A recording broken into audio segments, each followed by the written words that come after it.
Hello, everyone. This is Jay from Tiny Wonderland, and this is not your normal intro to a Tiny Wonderland episode. And the reason for that is because the intro corrupted when I was filming it, and although I tried to retrieve it several times, I was not successful in doing so. This is a full disclaimer that the following episode may contain content unsuitable for young individuals, as well as things that generally wouldn't be considered PC for the general public. This is a completely uncensored interview, and honestly, I wish more people in the world were like the man we're about to meet. So I hope you guys enjoy this.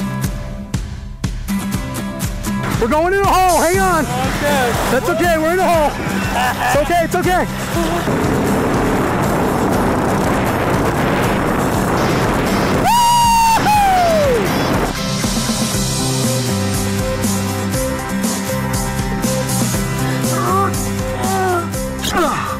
Okay, that was a lot quicker than I thought it was. We are cooking up some bird's eye. Looks pretty good so far. Should be a few minutes before this is really good.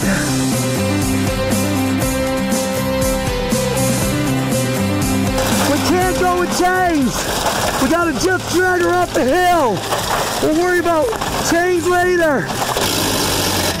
We call this a CTC, which stands for Cargo Trailer Conversion, or Cargo Trailer Camper, or Cargo Trailer Crap, whatever you want to call it. It has all kinds of names.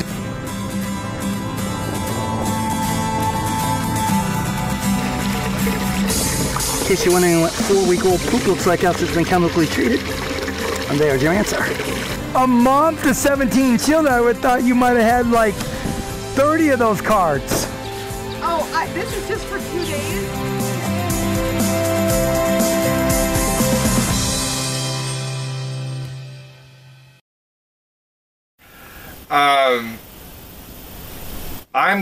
I'm usually lower than the wind dam on the tops of trucks. Okay. My max air fans might be a little taller. Like when my max air fans are open, I just want to know that number because I like to drive with them open. Okay. And I don't want to hit them and shit. But yeah, it looks close. You'll see trees and you'll be like, I'm gonna touch that. You know, I'll touch them. You're like, oh, damn, I thought I was gonna touch that tree. Yeah. Oh, I hit things all the time. I brush into tree branches all the time, going around corners. I drove school buses for the county down in Florida, and I drove some fucking back road bullshit hill. I'm happy I did though, because it made me more prepared to drive. So yeah, so you're more comfortable with a bus than most people. Yeah. And you still managed to kill the stump. Fuck a stump. It wasn't a human and it wasn't a tree. I wasn't worried about it. No, man. I'm glad I drove for the school system. I'm glad I drove for Schlumberger for 10 years, driving their bullshit horse shit around. I feel way more. I actually enjoy driving my bus. I'm very, very frightened of what will happen when I get a bus. Cause there is a motherfucking ton of weight in this bus. It drives like a Cadillac. But it's like a tank. Oh, yeah. Oh, yeah. You don't even know the weight.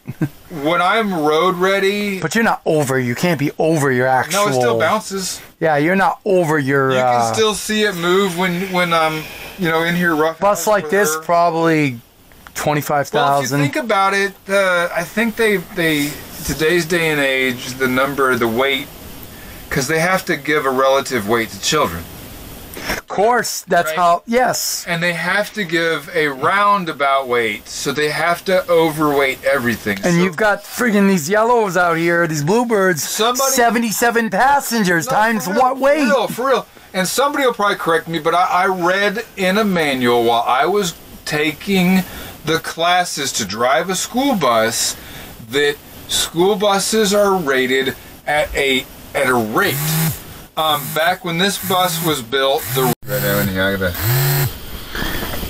Hey guys, we're back. First time actually doing a Skoolie or any interview where my battery actually died. So I know we ran about an hour, but of course we know that people who watch YouTube have 4-year-old attention spans.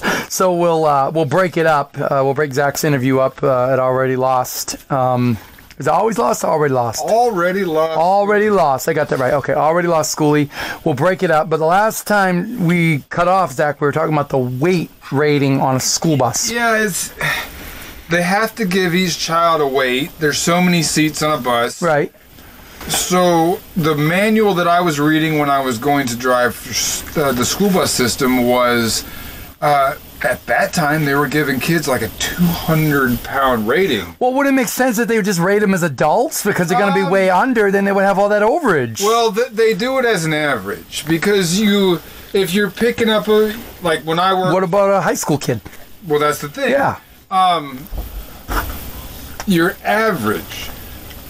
When I drove for the school system, I picked up kids from kindergarten to high school on one bus. Oh, so that's an example right there. That's yes. kind of like your example. Sure. And then you got girls and boys. You've got and bigger kids, littler kids. When that manual was written for the 90s, and they're still using it to do training nowadays. 200 pounds was a big kid. Nowadays we've got bigger kids. You know what I mean? Yeah. Because of obesity, fast food, and obesity, and shit. It happens. I lived and ate on the road for freaking 10 years. Was working for Schlumberger. I weighed 275 pounds. They say other countries don't have our obesity problems. No. They're much healthier, ratings, more active. Yeah. Yep. But it happens. So if your bus is rated for did you ever find out how many passengers the bus would have been originally? It was like I know that one there is 77. Mine was a 12 window, so that's 2 seats, that's 12, 24 seats times 2 per, so 48 passenger bus roughly. So something like 48 to 50, 40, 50, yeah. Like so yeah, then 50 times 2 is 100, so 200, yeah, you're getting into some weight. You get into some like weight 10,000 pounds for 10, 12, 15,000 pounds. For just your cargo, not even the bus itself. Yeah, right. Yeah. So, am I there? Might be getting close because I got a whole bunch of shit in this bus. Right. I went from having a 2,600 square foot house and a 1,600 square foot shop. Into this. Smashed into this. And I really didn't lose out on anything that I was using. I noticed that. You kind of brought it all with you, Zach. Normally when they go into bus life, one of the first things they learn, kids, adults, is you got to downsize. I did, kind of. I don't have any furniture. Right. But I figured, you're not supposed to eat yourself on the bed. I love you, but stop it. I figured once I realized I had excess and I wouldn't need it, barring like the end of the fucking world, which it's possible, but I doubt it in my lifetime, I can give shit away. I can donate shit to other people that need it. You can give something away and reaccumulate something later. I've got 16 flannels. Currently I'm destroying this one for work and stuff, and then I have maybe 2 nice ones. Sure. But there's at least 16 flannels in this bus that I own. I probably have... I don't know, I didn't lose any shoes. I didn't give any away. I kept all my fucking shoes, and men and women both attain a lot of shoes. Well, we've done a really good overview, or even in depth of your bus for the most part of everything that you've done. I know there's more stuff, obviously. Yeah, there's cabinets, there's stuff in the cabinets, and you got kitchen, everyone's got stuff. But I keep talking about I have like stuff in here, but you can't see it. I hide things well. Sure, absolutely. But what I'm curious about, Zach, is why the Skoolie life? Where did that come from for you? I'm about as independent as anybody could possibly be. Which is, evidenced by the kind of cool tools and equipment you carry. I mean, if you broke down the side of the road, you could get yourself up and running again. I could get my wheel off. I could break the tire. I could put it back on. I could put the wheel back on myself. Yeah. I just need the tire. Right. I've got the tools to do it. Can I set the bead? Yes. So if a truck mechanic came on the road to bring you a tire, I could do the job. Just tell them drop the tire off and leave. Basically. Okay. Pay $300 for the tire and send them on their way. So you're independent, obviously, and you mentioned a girlfriend, but she's not here. She didn't want to travel. Okay. She's just lovely. She She manages a store in Pace. She's a barber cosmetologist. Okay. She manages a Guy's Cuts in Pace, Florida. Okay. And Pace, Florida. I've never heard of Pace. Is it, Milton, Florida? Nope. Pensacola, Florida. Yes. It's Panhandle. Yeah, it's in that general. The snot, the nose, the top of the nose, the nostril, basically. Yeah. Milton and Pace are like people that work in Pensacola live in Milton and Pace. Okay. That's how. So it's the outskirts of Pensacola. Yeah. Yep. Okay. There's enough commerce in Milton and Pace that it's hard to even say what I just said. Right. I mean, Milton and Pace They support themselves. Oh, very well. Okay. Milton's probably the oldest of the towns in that general area, and I think by. And she didn't want to. This life wasn't for her. No, she's younger than me. She wants to own a stick and brick house, and she wants to have a big garage, and she wants to have a bunch of cars. All the stuff she'll never use. Well, yeah. She knows. Yeah, that's true. She also doesn't like living and having a motor in the same. Right, you were telling me about that. Yeah. She's seen the trials and tribulations I've gone through with this motor. I've rebuilt this motor twice. People, don't fuck up like I did.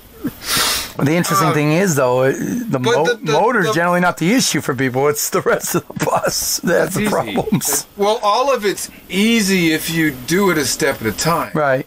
You can do anything if you make a plan and actually take the first step's the hardest fucking step.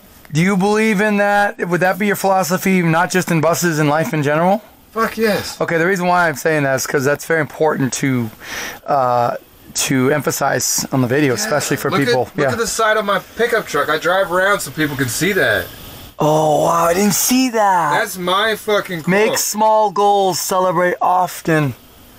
Yeah, like we got Heather, my friend Heather, who's here, and she's been all around all the buses, and she's talking about, I wonder if I could convert my SUV into a livable vehicle. Now, obviously, there's very small space. Yeah. But the very first thing she has to do, first thing she has to do is she has to rip out that back seat. You have to leave the back seat behind to get that space. Yeah. And she can't bring herself to take the back seat. What is she losing?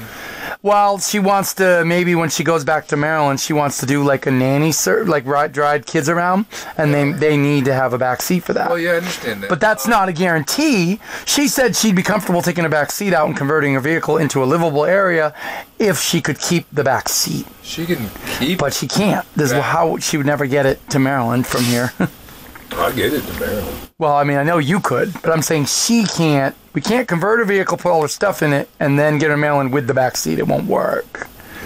I can make it work. Okay.